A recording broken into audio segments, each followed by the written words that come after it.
Hello, welcome again to FAIRtax Power Radio. I'm Bob Paxton. And I'm Bob Scarborough. And we are That FAIRtax Guys with the scrolling banner and the giant Rubik's Cube and a can of cheer wine. So and we're cheer we're ready to rock and roll. That's it. Powered by Cheerwine. I'm sure they would appreciate, a shot in the arm. Their product is phenomenal.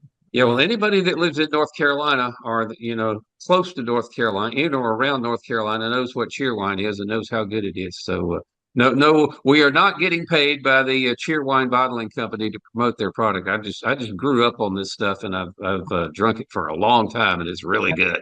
That's right. So that's why, but it is good. It's a good drink. It's not like a soda you've ever had before. Okay, well, let's move on here. A couple of quick mentions before we get into the meat and potatoes of the show today. I do want to mention that our buddy John Gaver has got a new book out. If you've been watching him on Facebook, it is now ready. He has written several books about taxation.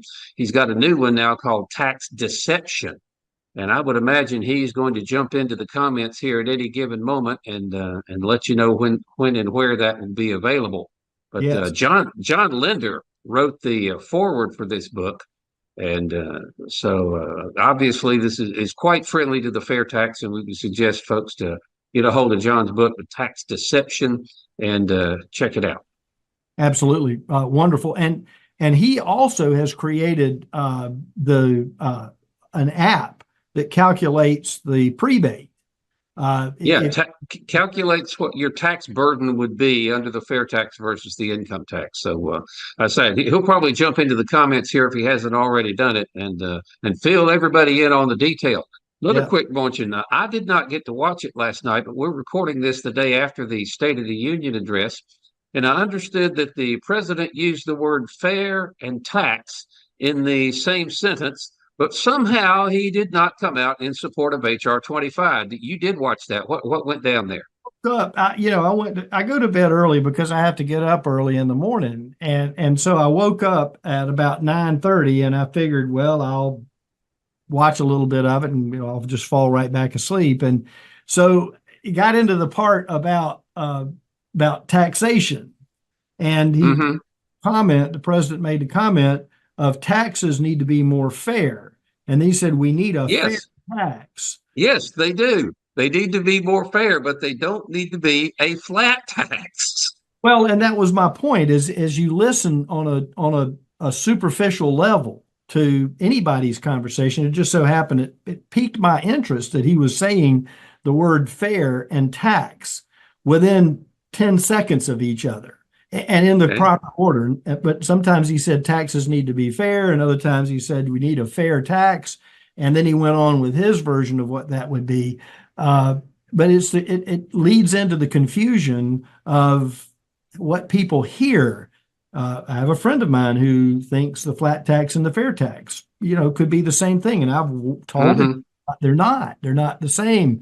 And so that's what we have to make sure that as we're going out and having conversations with people, that we mention a tax on consumption is different. Fair tax, HR 25 specifically, goes in and pulls the Internal Revenue Service out by the roots and tosses Hmm. over into a giant fire pit. And then you have the 16th Amendment gets taken care of in almost the Yes. same process. So you end up with something that's completely different from the flat tax, which is still an income tax. But you also have made taxes as fair and as transparent and simple as they can be, not like the president had on his State of the Union Yes. address, where he said taxes need to be more fair. Yes. Well, we could take the income tax and the 16th Amendment and toss them into the lake of fire prepared for the devil and his angels, and on and on and on we could go. Okay, well let's move on here. And it is time now to check out what the Congress critters are up to. And they got a couple of goodies this week. So let me start off. You may have to explain this one to me, okay? I'm not sure I fully understand it, I'll do but my best. Oh, you'll do your best. Okay. Well, this is HR 7577 from Darren LaHood of Illinois. It's to amend the Internal Revenue Code of 1986 to treat energy efficient keg. Now, that's the part I'm not really sure what he's talking about because there's no text in here. But Energy this what? bill wants to treat energy efficient kegs, KEGS, large beer containers that the fraternity cats are very familiar with. He wants to treat them as efficient commercial building property for the purposes of the energy efficient commercial buildings deduction. Hall of Shame worthy? Yeah, just on its complexity and how it's described. All right, we may have to put that one in the Hall of Shame and figure out what energy efficient kegs are. But Well, there's things that are out there commercially sold that are kegerators, for example, like a refrigerator that would keep your keg cool. mm-hmm. Maybe this is a component, much in the same way as you might offer a credit offset for you name anything else that might fit in this category, where the keg itself. It could be like it's a little refrigerator that you put the guy from the beer company brings it to your house. You put the keg in, and So I mean, we could be totally wrong here. I mean, we don't have any text here, so I'm not sure what he's talking about. But he wants to make the energy efficient kegs, treat them as commercial building property for the purposes of the energy efficient commercial buildings deduction. Wow. Okay. Let's just let that lay and go on here. Now, this one will make you go like that. This is HR 7547 to amend the Internal Revenue Code to establish a refundable young adult tax credit with monthly advance payment. Never seen that before. Most of the time when you get a refundable tax credit, they are handing you money when you filed your tax return, but now they want to have this refundable young adult tax credit with monthly advance payment. Wow. that creates an income stream, if you will, for somebody potentially where they wouldn't have to lift a finger to earn any kind of money at all, other than just make sure that they fit into the credit category they're talking about. Good Lord. Oh, mercy. Okay, let's scoot on here. This next one is S 3843. It's called the Empower Act of 2024. And this one does have some text in it, so let me open that up. And it says to amend chapters 95 and 96 of the Internal Revenue Code to reform the system of public financing presidential election campaigns and for other purposes. On that little box you have on your income tax return, would you like to put $3 toward the presidential thing? It will not increase your tax or reduce your refund or whatever. But that's neither here nor there. One more, HR 7470. This is called the Secure U.S. Leadership in Space Act of 2024.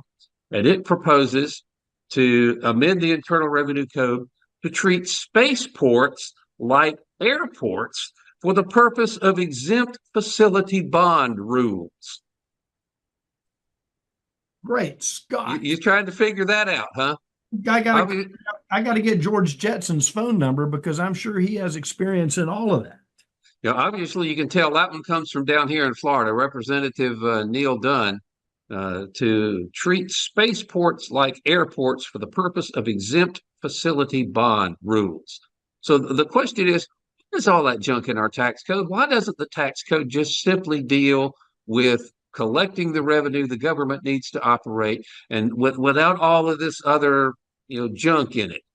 And we like to highlight the junk here every week on FAIRtax Power Radio, and because nobody else is watching. The Congress critters get away with this because we're the only people in the country watching what they're doing. Amen. So, and I'm here preaching it with you, and the thing is, and this is the challenge. All of these, when you listen to this, you start to realize just how insane the manipulation of the tax code is for preferences, to set up preferences for industry, for specific business, for specific business category. And that's the challenge that we face. And that's what makes it all the more important to get HR 25 passed. Yep, just pass HR 25, collect a retail consumption tax on the purchase of new goods and services, get rid of all the other junk, business to business taxes go away, the cost of doing business decreases dramatically under the FAIRtax. And it's just a really great thing to do. We direct people to go to fairtax.org. There is a treasure trove of information there. The first step, you may just want to open the FAQ and read that all the way through. Then open up the research tab and you can find more detailed stuff about various different topics, as how the FAIRtax would affect real estate, how it would affect investing, how it would affect all kinds of different things, evasion and whatnot. Fairtax.org, check that out. All right, we need to go back. We have not done this on FAIRtax Power Radio in quite a while. We need to go back to a long time ago, something that Ron Valero and I did together. And we do like to revisit this every now on FAIRtax Power Radio.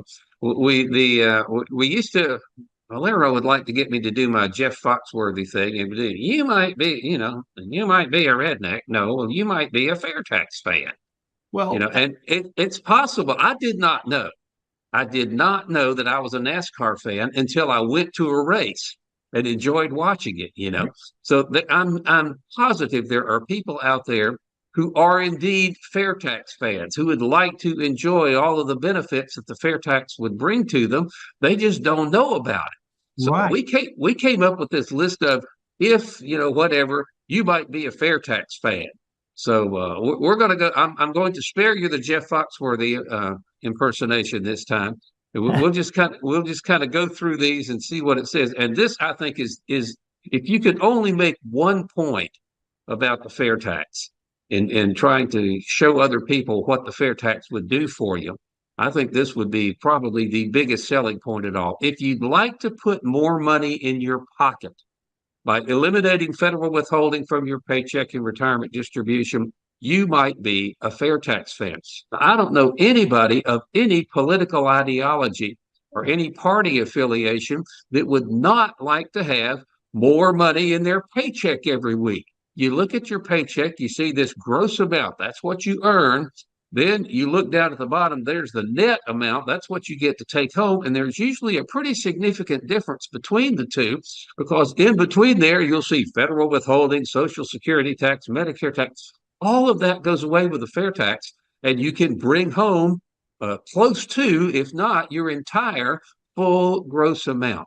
And that has to appeal across all political divisions between people. If you'd like more money in your pocket every pay period, you might be a FAIRtax fan. All right.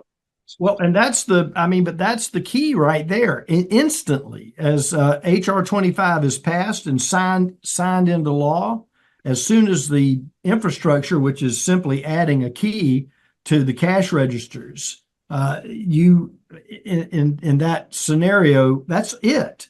And then starting with your very next paycheck, you will see no taxes taken out from the federal government. None of that. Yes, the FAIRtax changes the point at which you are taxed from when you earn your money to when you spend your money.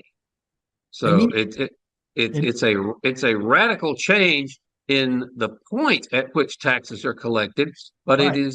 It's not such a radical change in the amount of money that people will pay. Now, most people will find that their overall federal tax liability will go down under the FAIRtax, because the FAIRtax extends the tax base, just from people who are, properly reporting their income and filing a 1040 form to everybody who buys things.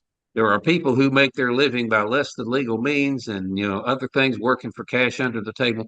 Those people buy things, and they are not taxpayers under the current system. They become taxpayers under the FAIRtax, and the FAIRtax doesn't care if you steal your neighbor's lawnmower and give it back at the end of the year. But whatever. Yeah, tip of the hat to publication 17 for that one. Well, Yeah, the other, which goes away under the fair tax. thankfully, other than maybe a historical document that you could use to show people what it used to be like. And the other thing too is international travelers who come into the United States to vacation or on business, all of a sudden they are contributing to the tax, the tax that's collected because they're staying in a hotel. They may be buying something. They may spend money on meals, etc. They are going to be contributing to the revenue operation of the States. So again, if you like the idea of bringing home a significantly larger paycheck, you might be a FAIRtax fan. Okay, point two, go. If you'd like the idea of feeding your family before you feed the government, you might be a FAIRtax fan. And we just Absolutely. I think the most insidious characteristic of the entire income tax system is this withholding, where the government, I mean, literally says to everyone out there, hey guys, I am your highest spending priority. You will pay me before you spend a dime buying bread for your family or milk for the baby or, dog food for the dog or whatever. Your money is taken from you by Uncle Sam, or his cut of it is taken before you even see it. Which means you don't have a choice. You pay the government first out of every paycheck, out of every retirement distribution, out of every source of income. If you hit the lottery and win, $15 million, you're going to pay Uncle Sam first off the top before you can spend a dime on yourself or before you can spend a dime on your family. That, I think, is just philosophically wrong. But the fair tax flips that around. Now, you will pay the fair tax at the cash register when you buy your basic necessities. But the fair tax contains, we've talked about it before, a prebate, a rebate given in advance that is a refund, a reimbursement to you of every dime of fair tax you pay on your spending up to the poverty level, which means you buy your basic necessities, you take care of your family first, the tax you pay on those purchases is refunded to you, so you do not take a dime out of your own pocket to pay the fair tax until you have provided for your family. Feed your family before you feed the government with the fair tax. And again, that should appeal across all political boundaries. Without a doubt, without a doubt. And that's the big thing right now. When people look at their stub, the pay stub, and they see the net amount and they see all the taxes taken out, they may be contributing to a 401k or other savings device with it that their employer is taking care of, is administering it, and the employer becomes the agent of the Treasury, the U.S. Treasury, in extracting that dollar from you for the taxes at the federal level, the state level, and for anything else that might be taken out. But the business, the company you work for, it becomes the agent of the Treasury. And let me tell you, the government does not pay the employer for doing that. Yeah. You hear people say, oh, we don't want the fair tax. That will turn all of the retailers in the country into tax collectors. Well, the income tax turns every employer, not just retailers, every employer in the country is turned into a tax collector under the withholding system because they withhold money from you every pay period. And that's just wrong. I think we should feed our families before we feed the government. Don't take a dime out of your own pocket to pay any federal taxes until you have satisfied your basic necessities. And that is a wonderful characteristic of the fair tax. And I think everybody who would understand that point should support passing the fair tax. Absolutely. And this is, as folks sit and consider H.R. 25, the FAIRtax Act, as it relates to a more smoothly run, efficient collection system for the Treasury, the operation. We're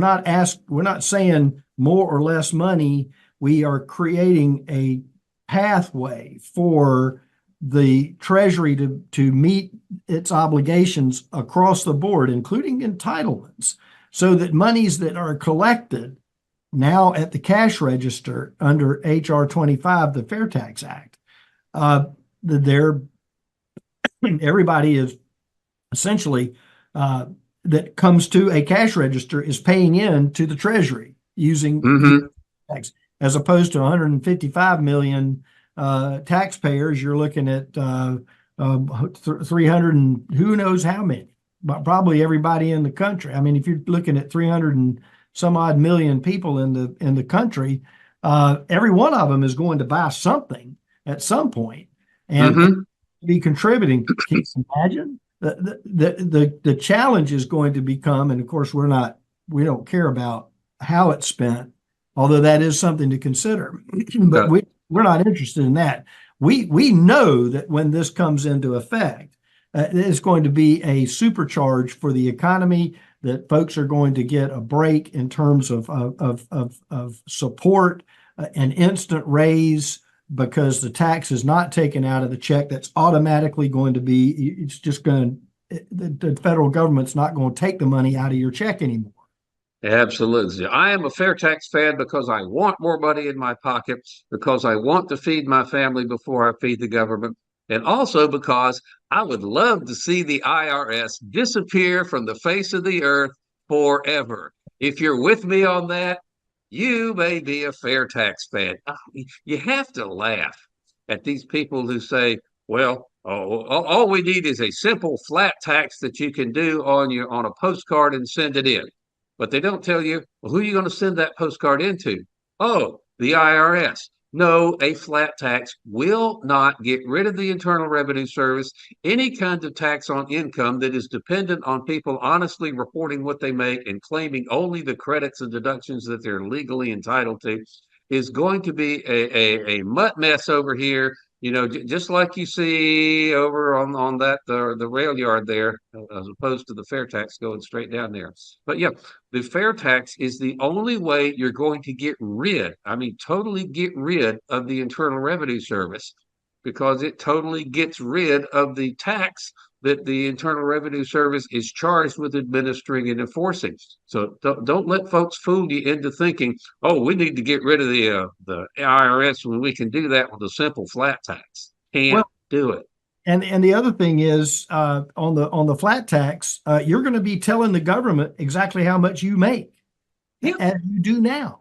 And they've got so many forms to find out, well, I borrowed my neighbor's lawnmower and didn't return it in the tax year, and so now I've got to pay, all this stuff that goes on with the government, the big spaghetti mess. The government doesn't need to have any business as far as what your finances are. And you might be a FAIRtax fan if you like the idea of keeping the government's nose out of your personal financial business. Out. I do. Out. I actually do. Out, out, out. Back up here just a second. Again, you hear politicians all the time say, we want to get rid of the Internal Revenue Service. Now, here in Florida, Ron DeSantis, our governor, when he was in Congress, was a co-sponsor of and an avid, advocate for the FAIRtax per se. He's backed away from that a little bit. Now he just says, I want a tax plan that gets rid of the Internal Revenue Service. But a lot of the same politicians, not necessarily DeSantis, but others that have said, I want to get rid of the Internal Revenue Service.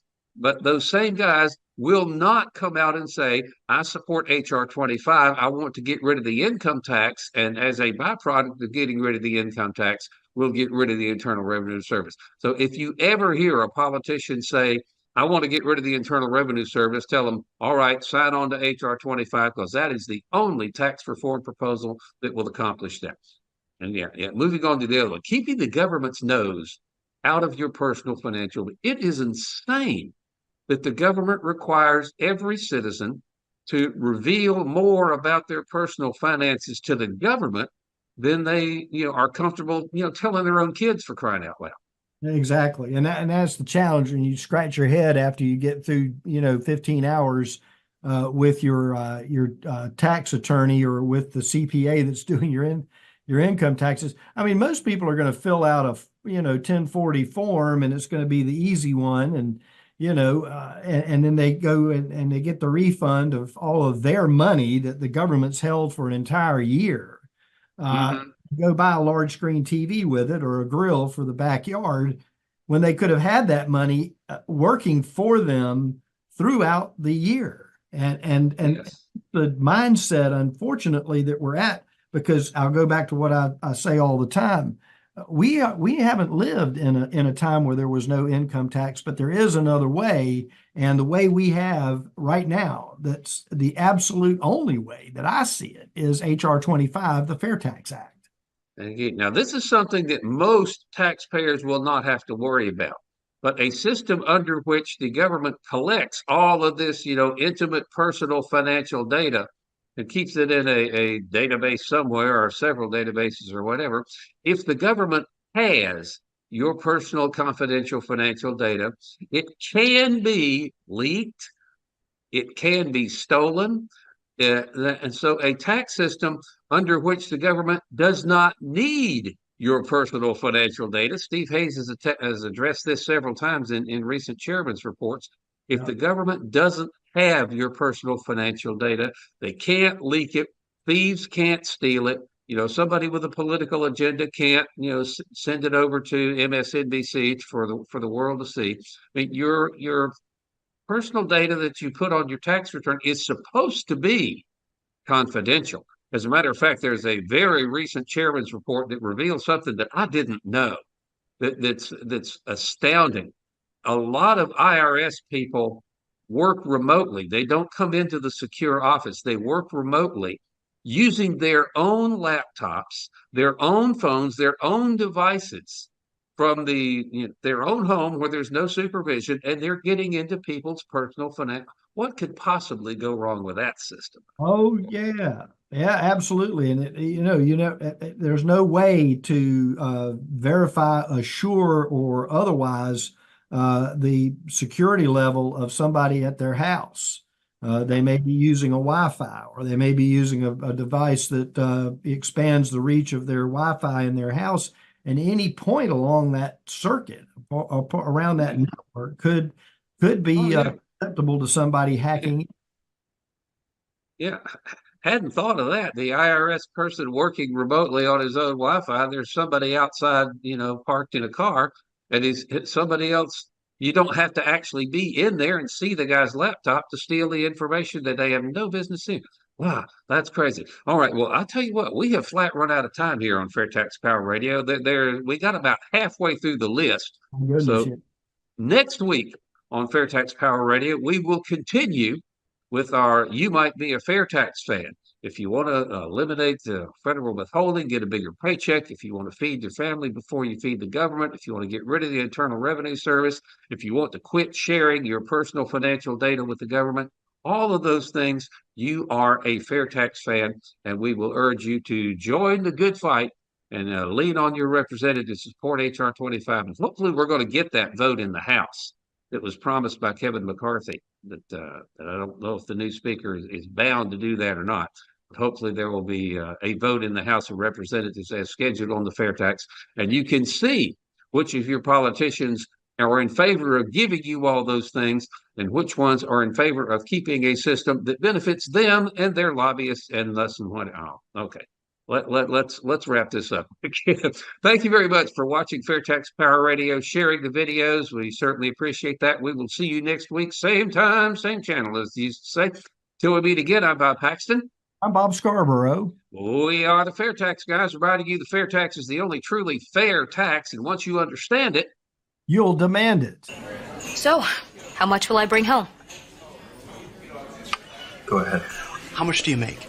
We'll just say 40,000. Okay, keep it simple, throw out the deductions, all that stuff. So, you got your 40K, right? Now the first 8,000 is going to be taxed at 10%. The 8 to 33,000 is going to be taxed at 15%. And the 33 to 40, of course, is 25%.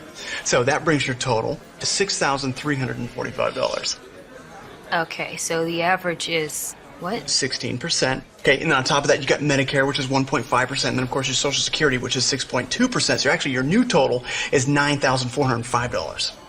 Which is 23.65%. You're getting it. You're getting it. Don't even get me started on what the boss has to pay. He's got to pay a portion of your taxes as well, so you don't have to. Right. And you?